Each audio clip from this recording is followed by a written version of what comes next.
ইসলামী শাসনতন্ত্র পক্ষে, মানবতার পক্ষে, ইসলামের পক্ষে যদি আমরা স্লোগান তুলতে পারি, যারা নাকি স্বার্থন্বেষী মহল রয়েছে, যারা ব্যক্তির স্বার্থকে অগ্রাধিকার দেয়, যারা এই দেশকে বিদেশে এক পর্যায়ে দালাল হিসাবে সে দেশের প্রেসক্রিপশন বাস্তবায়ন করে, এই স্বার্থন্বেষী মহল বাংলাদেশের ভিতরে মাথা উঁচু করে দাঁড়াবার সুযোগ পাবে না।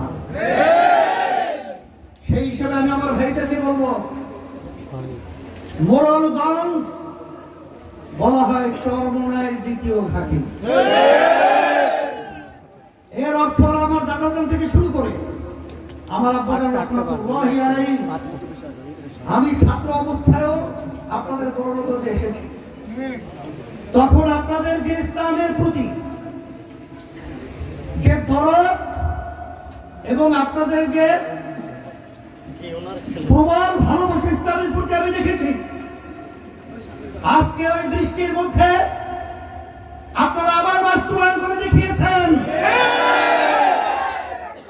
যে দেশে আমি জন্মগ্রহণ করেছি, এদেশের খুনিদের জায়গা হবে না, এদেশের চাঁদাবাজদের জায়গা হবে না, এদেশের বিদেশি টাকা পাচারকারী জায়গা বাংলাদেশের মধ্যে জায়গা হবে না।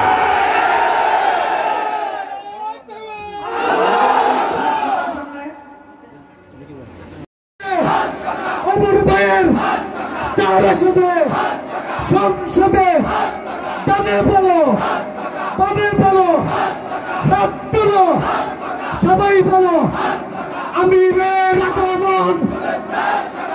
ইসলামী আন্দোলন বাংলাদেশ সারা বাংলায় শুনতে পাই, আর মুখে মুখে শুনতে পাই। বান্ডেল থাকলে প্রতি সেনমানিতে টাকা বাঁচবে। বিকাশ সেনমানি বান্ডেল কিনে জিতুন প্রতি লেনদেনে।